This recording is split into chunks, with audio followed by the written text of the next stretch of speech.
¿Sabéis cuál fue el día en que Napoleón Bonaparte, el hombre que había conquistado media Europa, el genio militar que había humillado a prusianos, austriacos y rusos, recibió la noticia que le heló la sangre? Fue el 2 de agosto de 1808. Ese día, en su despacho de París, leyó un parte que no podía creer. Sus tropas, las invencibles tropas francesas, habían sido derrotadas. No en una escaramuza. No en una retirada táctica. Habían sido completamente aplastadas, obligadas a rendirse, humilladas en campo abierto. ¿Y sabéis quién les había derrotado? Nosotros. Los españoles. Esos a los que llamaban atrasados, esos a los que consideraban incapaces de presentar batalla. En Bailén, un pueblo polvoriento de Jaén que nadie conocía, un ejército español acababa de escribir la página más gloriosa de nuestra historia militar. Y hoy vais a descubrir cómo lo hicimos. Corría el año 1808 y España ardía. Napoleón había cometido el error más grande de su vida al meter sus garras en nuestra tierra. Pensó que seríamos como los demás, que nos rendiríamos sin luchar, que aceptaríamos a su hermano José como rey mientras él movía sus piezas por Europa. Pero no nos conocía. El 2 de mayo, Madrid se había levantado contra los franceses. Mujeres, hombres, ancianos, hasta niños, todos con lo que tenían a mano, navajas, palos, piedras. Los franceses respondieron con sus pelotones de fusilamiento, inmortalizados después por Goya. Pero en vez de someternos, aquella masacre encendió la mecha. De Asturias a Andalucía, de Cataluña a Extremadura, toda España se levantó en armas. Era la primera guerra de guerrillas de la historia moderna, aunque eso vendría después. Primero, teníamos que demostrar que también podíamos vencer en campo abierto, en batalla formal, según las reglas del arte de la guerra que los franceses creían dominar. El general Pierre Dupont, uno de los veteranos de Napoleón, había recibido órdenes de marchar hacia Andalucía. Su misión, someter Sevilla y Cádiz, las joyas del sur, y cortar cualquier posibilidad de que los británicos usaran nuestros puertos. Dupont era un hombre arrogante, engreído por sus victorias anteriores. Comandaba unos 20.000 hombres, tropas endurecidas en las campañas de Alemania y Austria. Cruzó Sierra Morena como quien va de paseo, saqueando pueblos, requisando todo lo que encontraba. En Córdoba, sus soldados se comportaron como bestias, robos, violaciones, asesinatos. La ciudad fue saqueada durante 3 días. Dupont dejó que sus hombres se emborracharan con el vino andaluz y se llenaran los bolsillos de oro. Fue su primer error fatal. Un ejército cargado de botín es un ejército lento, desorganizado, un ejército que ha perdido el filo. Mientras tanto, en Andalucía se estaba organizando la resistencia. La Junta Suprema de Sevilla, formada por nobles, militares y representantes del pueblo, había tomado el control. No esperaron órdenes de Madrid, porque Madrid estaba ocupada. Actuaron por su cuenta, con esa capacidad española de organizarse en la adversidad. Nombraron como comandante en jefe al general Francisco Javier Castaños, un sevillano de 55 años, veterano de las guerras contra Francia en los Pirineos. Castaños no era un genio militar, no era un Napoleón, pero tenía algo más valioso: conocía el terreno, conocía a su gente, y tenía el fuego sagrado de quien defiende su tierra. Empezó a reunir tropas de toda Andalucía, regimientos regulares, milicias provinciales, voluntarios que llegaban con sus propias armas. En pocas semanas había conseguido formar un ejército de unos 30.000 hombres. No todos estaban bien entrenados, no todos tenían uniformes completos, pero todos tenían algo que las tropas francesas habían perdido en Córdoba: tenían una causa por la que luchar. Castaños era consciente de sus limitaciones. Sabía que sus hombres no podían enfrentarse a los franceses en un choque frontal clásico. Los soldados de Napoleón eran profesionales, veteranos de decenas de batallas, maestros de las tácticas napoleónicas, la columna de ataque, el fuego concentrado de artillería, la carga de caballería en el momento justo. Así que Castaños diseñó un plan más sutil, más español diríamos: atraer a Dupont a una trampa. El general francés estaba en Andújar, a orillas del Guadalquivir, con su ejército disperso y desmoralizado después de los excesos de Córdoba. Castaños dividió sus fuerzas en 3 grupos. El general Redín, un suizo al servicio de España, atacaría desde el este. El general La Peña vendría desde el oeste. Y el propio Castaños cerraría el cerco desde el sur. El objetivo era rodear a Dupont en Bailén, un pueblo situado en el camino hacia Sierra Morena, el único camino de retirada que le quedaba al francés. Si todo salía bien, Dupont quedaría atrapado en una bolsa sin escapatoria posible. El 16 de julio de 1808, el plan se puso en marcha. Reding avanzó con su división, unos 15.000 hombres, hacia Bailén. Su objetivo era ocupar las alturas que dominaban el pueblo antes de que llegaran los franceses. Era una carrera contra el tiempo. Si Dupont se daba cuenta de la maniobra y se movía rápido, podría romper el cerco antes de que se completara. Pero Dupont seguía confiado, despreciando a aquellos españoles a los que consideraba incapaces de una acción militar coordinada. Ese desprecio le costaría caro. La noche del 18 de julio, las tropas de Reding alcanzaron las posiciones cerca de Bailén. Los hombres estaban exhaustos después de una marcha forzada bajo el sol abrasador de Jaén en pleno verano. Algunos habían caído desmayados por el camino. Pero habían llegado a tiempo. Y eso era lo único que importaba. Al amanecer del 19 de julio, Dupont se dio cuenta del peligro. Sus exploradores le informaron de que había un ejército español bloqueando el camino hacia el norte. El francés no podía creerlo. ¿Cómo habían conseguido los españoles moverse tan rápido? ¿Cómo habían logrado coordinar un movimiento de pinzas sin que él se enterara? Pero no tenía tiempo para preguntas. Tenía que romper aquella línea española o quedaría atrapado. A las 6 de la mañana, ordenó el ataque. Los tambores franceses comenzaron a redoblar, el sonido que había aterrorizado a los ejércitos de Europa. Las columnas de infantería francesa avanzaron en perfecta formación, con sus águilas imperiales al frente, hacia las posiciones españolas. Era el momento de la verdad. ¿Aguantarían aquellos soldados españoles, muchos de ellos reclutas recién llegados, el choque con los veteranos de Napoleón? La respuesta fue un rotundo sí. Los españoles habían elegido bien sus posiciones. Estaban desplegados en las alturas, con la artillería emplazada para barrer el terreno que los franceses tenían que cruzar. Cuando las columnas francesas entraron en el alcance, los cañones españoles abrieron fuego. El estruendo era ensordecedor. Las balas de cañón destrozaban las filas francesas, abriendo huecos sangrientos en las columnas. Pero los franceses seguían avanzando. Era la disciplina férrea del ejército napoleónico, esa capacidad de seguir adelante bajo el fuego que les había dado tantas victorias. Llegaron hasta 50 metros de las líneas españolas. Entonces, los mosquetes españoles abrieron fuego. Descargas cerradas, una tras otra, una pared de plomo que cegaba las primeras filas francesas. Los oficiales franceses caían, los sargentos gritaban órdenes que no se oían en medio del estruendo. Algunos grupos llegaron hasta las líneas españolas, intentando trabar combate a bayoneta. Allí se desató un infierno de gritos, bayonetas, culatazos. El sol subía implacable sobre Bailén y el calor se volvía insoportable. Estábamos en pleno julio andaluz, con temperaturas que superaban los 40 grados. Los soldados de ambos bandos sufrían tanto del enemigo como del sol. Muchos caían desmayados por la insolación antes de recibir un balazo. Pero los españoles tenían una ventaja, conocían ese calor, habían nacido en él. Para los franceses, acostumbrados al clima templado del norte, aquello era un tormento adicional. Sus uniformes de lana gruesa se convertían en hornos. La sed los atormentaba. Algunos rompían filas para buscar agua en los arroyos cercanos, y allí eran abatidos por los tiradores españoles. Dupont lanzó ataque tras ataque durante toda la mañana. Cada vez con el mismo resultado, las columnas francesas avanzaban, el fuego español las diezmaba, los supervivientes se retiraban. El campo entre las dos líneas se fue llenando de cadáveres con uniforme azul. La hierba seca se teñía de rojo. Hacia el mediodía, Dupont comprendió que no podía romper la línea española por fuerza bruta. Necesitaba otra estrategia. Ordenó a su artillería que concentrara el fuego en un punto concreto de las defensas españolas, intentando abrir una brecha. Los cañones franceses, superiores en alcance y precisión a los españoles, comenzaron un bombardeo sistemático. Las balas caían entre las tropas de Reding, causando bajas terribles. Un proyectil impactó en un cajón de municiones español, provocando una explosión que mató a una docena de hombres.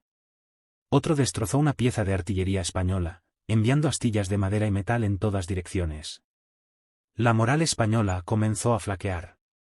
Algunos soldados, los más jóvenes, los que nunca habían estado bajo fuego, empezaron a mirar hacia atrás, buscando una ruta de escape. Los oficiales tuvieron que amenazar con sus pistolas para mantenerlos en posición.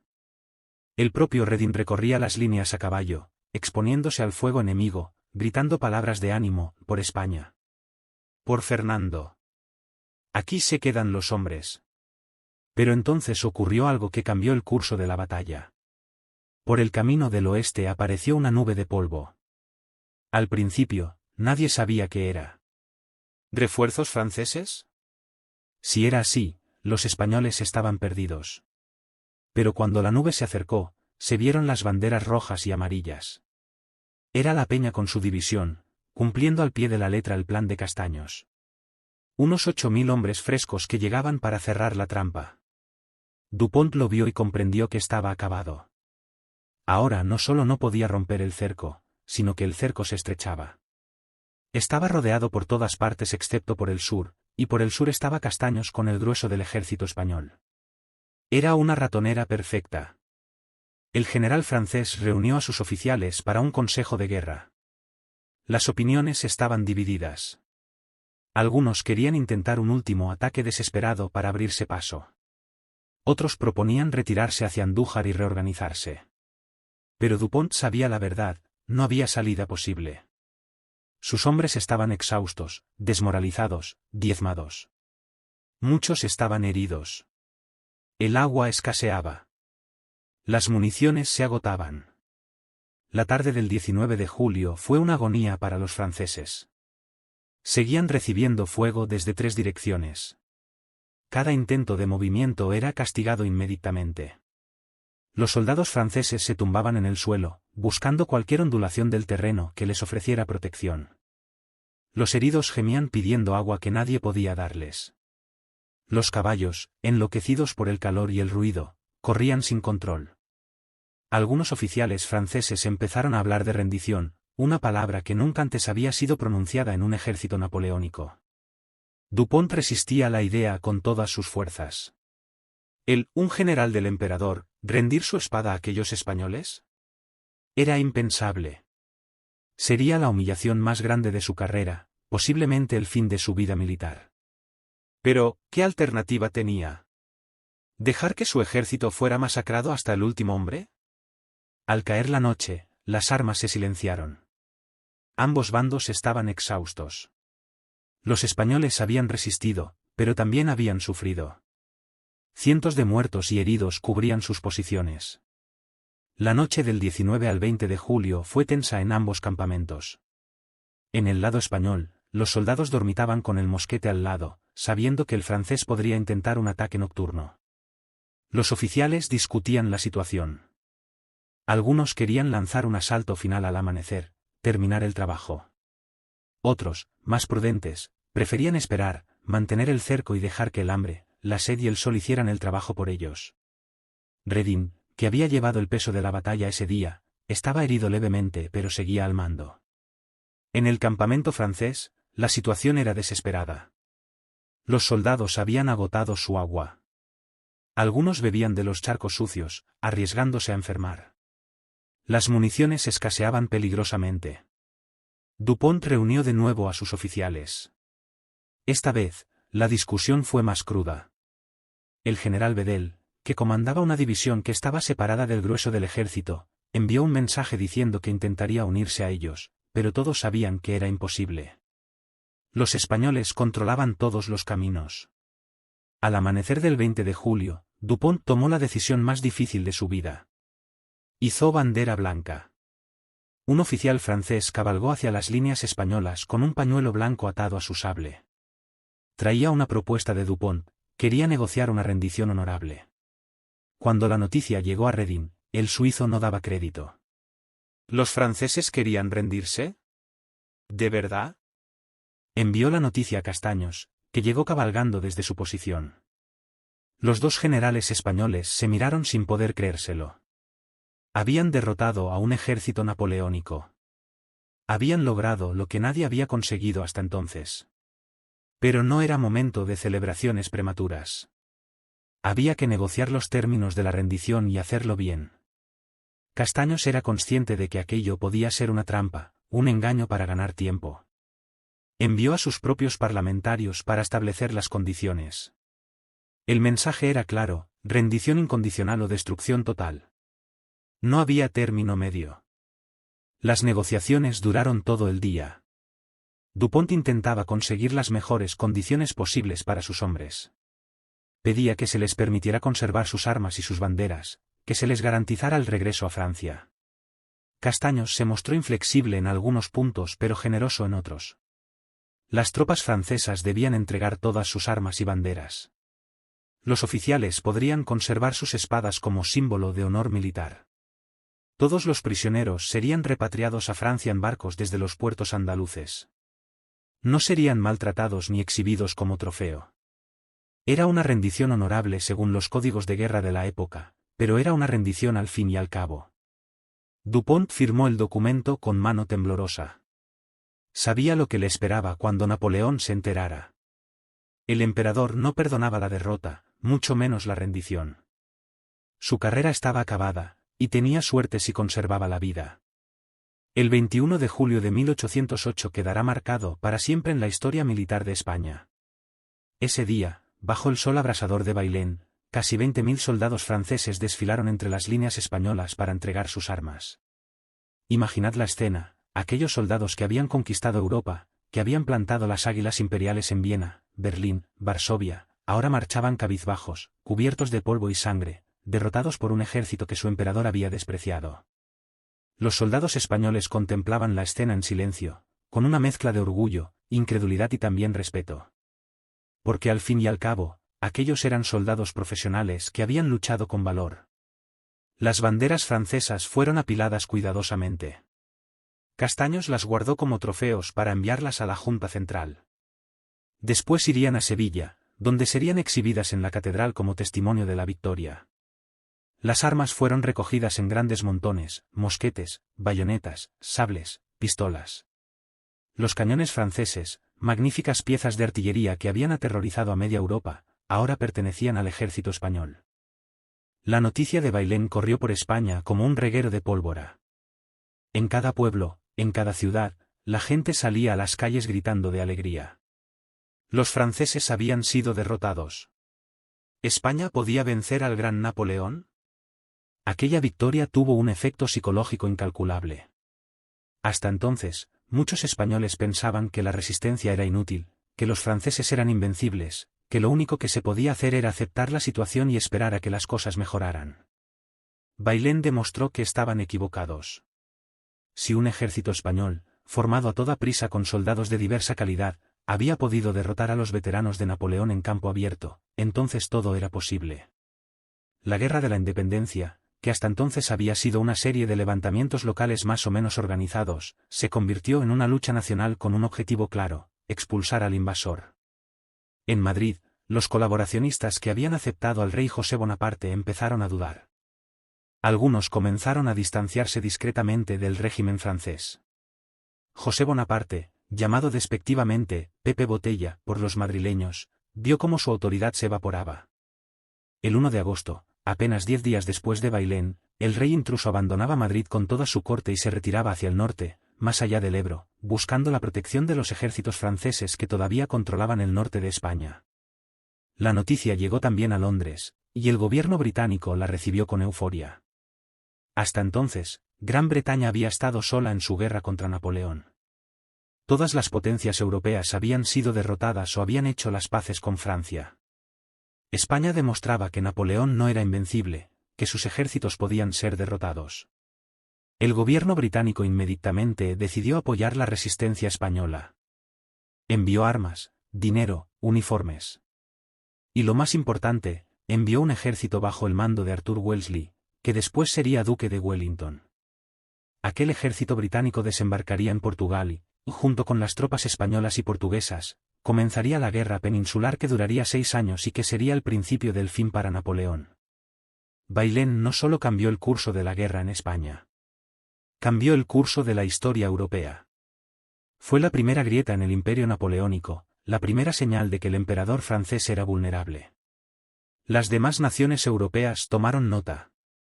Si España podía resistir, quizás ellos también podían hacerlo. Pero, ¿qué pasó con los protagonistas de esta historia? Castaños fue recibido como un héroe en toda España. La Junta Central le nombró capitán general y le otorgó el título de Duque de Bailén. Se convirtió en el general español más famoso del momento. Sin embargo, su carrera posterior no estuvo a la altura de aquel triunfo inicial. Pocos meses después, en la batalla de Tudela, su ejército fue derrotado por las tropas del mariscal Lannes. No fue culpa suya, las circunstancias eran completamente diferentes, pero la derrota empañó su reputación. Siguió sirviendo durante toda la guerra, pero nunca volvió a tener otro momento de gloria comparable a Bailén. Murió en 1852, a los 98 años, siendo uno de los últimos supervivientes de aquella batalla gloriosa. Redin, el suizo que había comandado la división que llevó el peso de la batalla, fue herido gravemente en combates posteriores y murió en 1809. Su cuerpo fue enterrado en Tarragona, donde todavía hoy se le recuerda como un héroe de la Guerra de la Independencia. Dupont, por su parte, vivió una pesadilla. Cuando regresó a Francia, tras meses de cautiverio, Napoleón lo recibió con furia. El emperador no podía tolerar que uno de sus generales hubiera rendido un ejército entero. Dupont fue degradado, despojado de todos sus honores, expulsado del ejército. Pasó años intentando justificarse, escribiendo memorias en las que culpaba a otros de la derrota, a Bedel por no acudir en su ayuda, al calor, a la falta de provisiones, a todo menos a sus propios errores. Murió en 1840, amargado y olvidado, un recordatorio viviente de que hasta los mejores generales pueden ser derrotados cuando subestiman a su enemigo. Los soldados franceses que fueron hechos prisioneros en Bailén tuvieron un destino complicado. Según el acuerdo de rendición, debían ser repatriados a Francia, pero ese proceso se complicó. Los barcos que debían llevarlos tardaron en llegar. Mientras tanto, miles de prisioneros franceses estaban concentrados en Cádiz y otros puertos andaluces. Algunos lograron escapar. Otros se enfermaron y murieron esperando la repatriación. Cuando finalmente comenzaron los traslados, muchos barcos fueron interceptados por la Armada Británica, y los prisioneros acabaron en pontones ingleses en vez de en Francia. Napoleón, cuando recibió la noticia de Bailén en su cuartel general, montó en cólera. Según los testimonios de quienes estaban presentes, el emperador se negaba a creerlo. ¿Cómo era posible que los españoles, a los que él consideraba incapaces de oponer resistencia seria, hubieran derrotado a 20.000 de sus soldados? Llamó a sus mariscales y les dijo algo que se haría famoso: esta mancha solo puede limpiarse en los campos de batalla de España.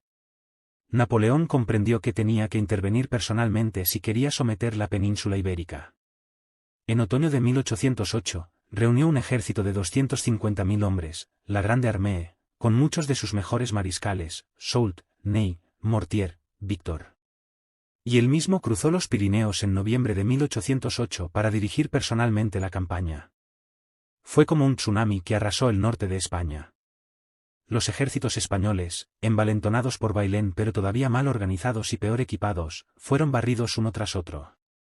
Napoleón recuperó Madrid en diciembre. Pero no pudo quedarse. Las noticias de Austria, donde se preparaba una nueva coalición contra Francia, le obligaron a regresar.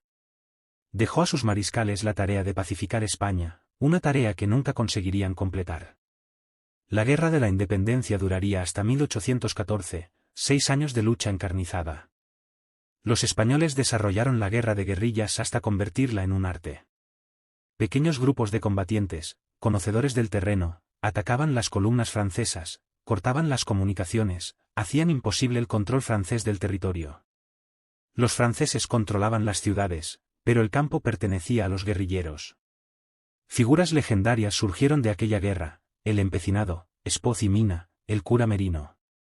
Hombres que se negaron a aceptar la derrota, que siguieron luchando incluso cuando la situación parecía desesperada. Junto a ellos luchaba el ejército regular español, reorganizado y reforzado con ayuda británica.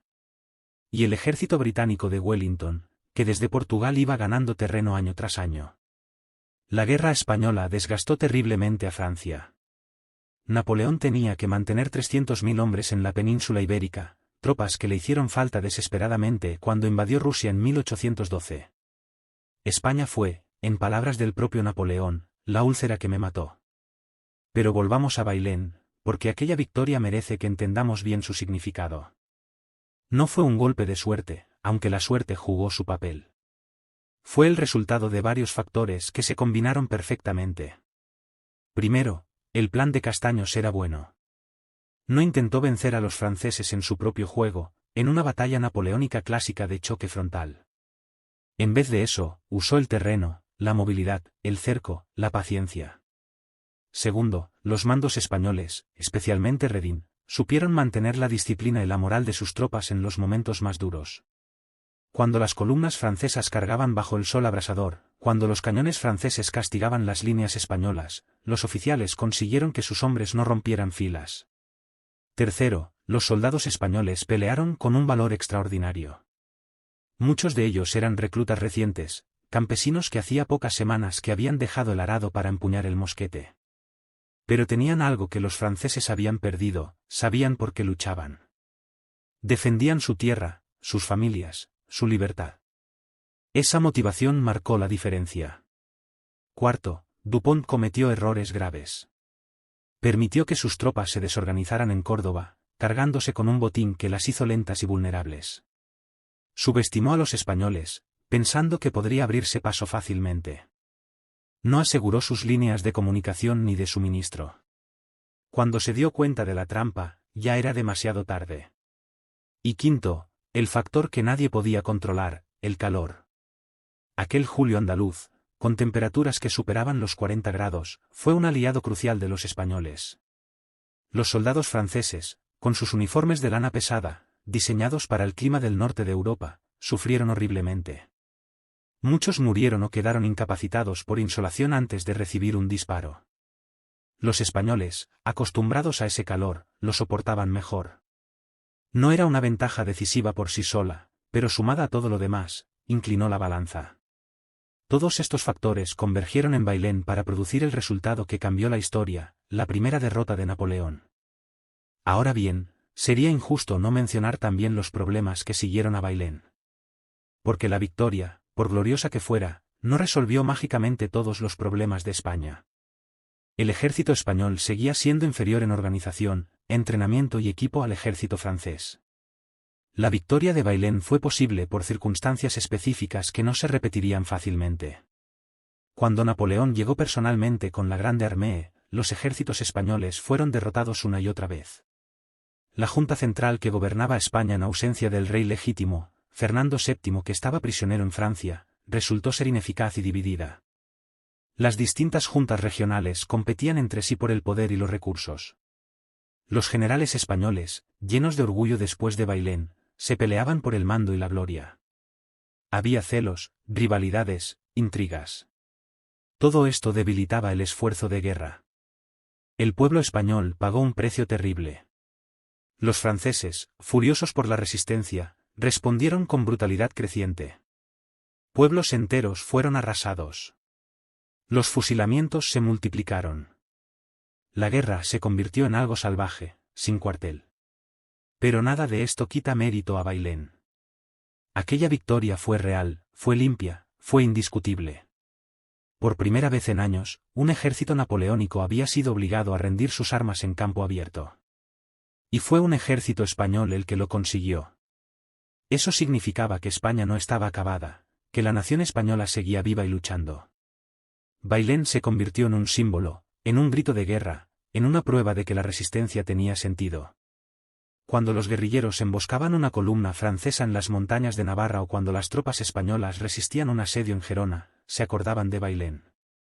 Recordaban que los franceses podían ser derrotados. Ese recuerdo les daba fuerzas para seguir adelante. Y no solo en España. En toda Europa, los pueblos sometidos por Napoleón oyeron hablar de Bailén. En Prusia, en Austria, en Italia, la gente susurraba: si los españoles pueden hacerlo, nosotros también podemos. Bailén fue la chispa que reavivó la resistencia europea contra el imperio napoleónico. Es importante también entender el contexto militar de la época para apreciar completamente lo que significó Bailén. En 1808, las tácticas militares estaban dominadas por el sistema napoleónico. Este sistema se basaba en la movilidad, la concentración de fuerzas en el punto decisivo, el uso combinado de infantería, caballería y artillería, y sobre todo, en la moral y el espíritu ofensivo de las tropas. Los ejércitos napoleónicos eran máquinas bien engrasadas donde cada pieza funcionaba coordinadamente.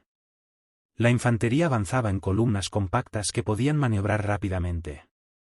La artillería preparaba el terreno con un bombardeo concentrado. La caballería explotaba cualquier brecha en las líneas enemigas. Los oficiales eran profesionales entrenados, muchos veteranos de años de guerra. Los soldados estaban endurecidos por las campañas, conocían su oficio, confiaban en sus mandos. Contra este tipo de ejército, las formaciones tradicionales del siglo XVIII, con sus líneas rígidas y sus movimientos lentos, eran ineficaces. Los austriacos lo habían aprendido en Austerlitz, los prusianos en Jena, los rusos en Friedland. Todos habían sido aplastados por la superioridad táctica y moral del ejército francés. Los españoles en Bailén no intentaron vencer a los franceses en su propio terreno. No trataron de ejecutar maniobras napoleónicas complejas para las que sus tropas no estaban preparadas. En cambio, usaron las ventajas que tenían, el conocimiento del terreno, la superioridad numérica una vez completado el cerco, y la determinación de sus soldados. Se aferraron a posiciones defensivas fuertes y obligaron a los franceses a atacarles una y otra vez, desgastando su fuerza con cada asalto. Es una táctica que se ha usado en otras guerras con éxito, no intentar ganar con brillantez táctica, sino hacer que el enemigo se desgaste hasta que no pueda continuar. Requiere paciencia, disciplina, y sobre todo, requiere que tus soldados sean capaces de mantenerse firmes bajo el fuego enemigo. Los soldados españoles en Bailén demostraron que tenían esas cualidades. Cuando las columnas francesas se lanzaban contra sus posiciones, cuando los cañones franceses machacaban sus líneas, cuando los veteranos franceses llegaban hasta ellos con la bayoneta calada, se mantuvieron firmes. Dispararon, cargaron, volvieron a disparar. No retrocedieron. Hay que hablar también del impacto cultural de Bailén. Aquella victoria se convirtió inmediatamente en leyenda. Los poetas la cantaron, los pintores la representaron, los escritores la narraron. Se convirtió en parte del imaginario colectivo español, en uno de esos momentos que definen la identidad de una nación. Durante generaciones, los niños españoles crecieron escuchando historias sobre Bailén, sobre cómo nuestros abuelos habían derrotado al gran Napoleón. En la época, se imprimieron miles de folletos y panfletos contando la batalla con todo lujo de detalles, a menudo exagerando y embelleciendo los hechos.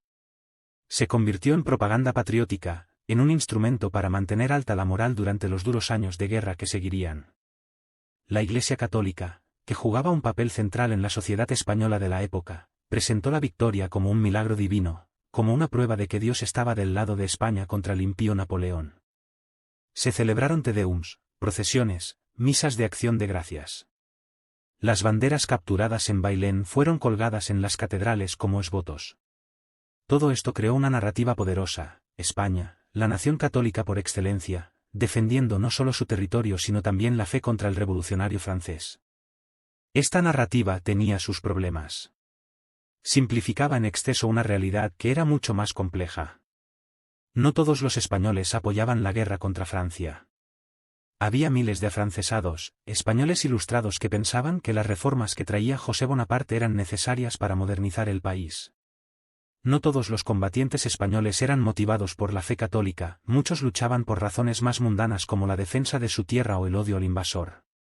Y la guerra misma fue brutal, salvaje, llena de atrocidades por ambos bandos, nada del heroísmo romántico que presentaban las historias oficiales. Pero la narrativa de Bailén como victoria de David contra Goliat, del pueblo español unido contra el invasor, cumplió una función importante. Mantuvo viva la resistencia durante años cuando cualquier análisis racional habría sugerido que la lucha era inútil. A veces, los mitos son tan importantes como la realidad porque dan a la gente razones para seguir adelante cuando todo parece perdido. Bailén también tuvo consecuencias militares concretas más allá de lo simbólico. Los británicos, alentados por la victoria española, aumentaron significativamente su compromiso en la península ibérica. El gobierno de Londres envió más tropas, más dinero, más suministros. Wellington, que había desembarcado en Portugal con un pequeño ejército, recibió refuerzos que le permitieron comenzar su campaña. Sin Bailén, es muy posible que los británicos hubieran considerado la causa española como perdida y hubieran retirado su apoyo. Con Bailén, comprendieron que había una oportunidad real de derrotar a Francia en España. Esta alianza anglo-española-portuguesa fue crucial en los años siguientes. Las tropas británicas aportaban profesionalidad, disciplina, equipamiento moderno. Las tropas españolas aportaban conocimiento del terreno, números, y una determinación que nacía de defender su propia tierra. Las tropas portuguesas, reorganizadas y entrenadas por oficiales británicos, demostraron ser excelentes soldados. Juntos formaron una coalición que, poco a poco, año tras año, fue empujando a los franceses hacia el norte. Otro efecto de Bailén fue la reorganización del ejército español. Después de la victoria, se hizo evidente que España necesitaba un ejército regular más grande y mejor organizado. No se podía ganar la guerra solo con guerrilleros, por muy efectivos que fueran. Hacían falta ejércitos capaces de presentar batalla en campo abierto, de sitiar fortalezas, de defender ciudades. La Junta Central intentó crear este ejército, con éxito limitado. Los problemas eran enormes: falta de dinero, falta de armas y equipo, falta de oficiales entrenados. Pero se hicieron progresos. Se formaron nuevos regimientos, se establecieron academias militares, se mejoró la logística. Todo esto llevaría tiempo, años, pero era necesario. Y todo comenzó con la lección de Bailén, que era posible derrotar a los franceses, pero que para hacerlo hacía falta un ejército bien organizado y bien liderado. Los generales españoles estudiaron la batalla, analizaron qué había funcionado y qué no, intentaron aplicar las lecciones en combates posteriores. No siempre tuvieron éxito, pero el esfuerzo estaba allí. Debemos también considerar Bailén en el contexto más amplio de la Guerra de la Independencia. Aquella guerra fue un acontecimiento único en la historia europea. Fue la primera vez que una nación entera se levantó contra Napoleón y mantuvo la resistencia durante años a pesar de todas las derrotas y sufrimientos. Fue el nacimiento del nacionalismo español moderno. Antes de 1808, España era un conjunto de reinos y regiones con identidades propias: Castilla, Aragón, Cataluña, Galicia, Andalucía, cada una con su historia, su lengua o dialecto, sus fueros y privilegios. La invasión francesa y la guerra que siguió crearon una identidad española común. Por primera vez, un campesino gallego, un artesano catalán y un pastor extremeño se sentían parte de la misma nación, unidos contra el enemigo común. Esta transformación no fue completa ni perfecta, las identidades regionales siguieron siendo fuertes, pero marcó un cambio fundamental. Y Bailén fue uno de los momentos clave en esta transformación. Fue una victoria de toda España, no de una región particular. Tropas de Andalucía, de Castilla, de otras partes del país habían luchado juntas y habían vencido juntas. La Guerra de la Independencia también fue un laboratorio para nuevas formas de hacer la guerra. La guerra de guerrillas que los españoles perfeccionaron durante aquellos años influiría en conflictos posteriores por todo el mundo. Las tácticas que desarrollaron los guerrilleros españoles, atacando líneas de comunicación, evitando batallas campales, usando el apoyo de la población civil, hostigando constantemente al enemigo sin darle respiro, fueron estudiadas por militares de muchos países.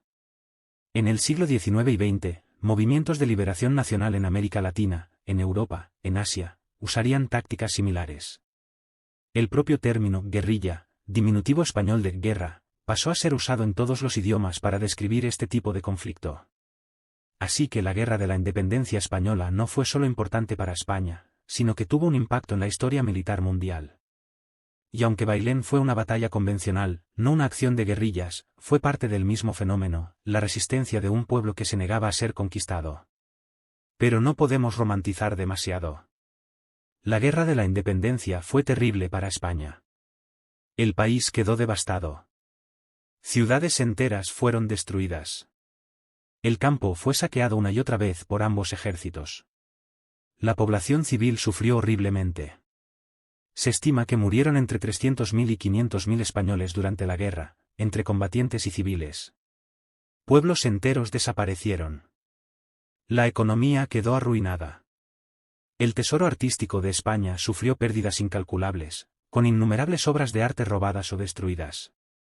Y después de la guerra, cuando Fernando VII volvió al trono en 1814, no trajo la libertad y el progreso que muchos habían esperado. Volvió como un monarca absolutista que persiguió a todos los que habían intentado modernizar el país durante su ausencia. La Constitución de 1812, promulgada en Cádiz, que era una de las más liberales de Europa, fue abolida. Los afrancesados que habían colaborado con José Bonaparte fueron perseguidos, pero también lo fueron los liberales que habían luchado contra Francia pero querían reformas políticas. España entró en un periodo de inestabilidad política que duraría décadas.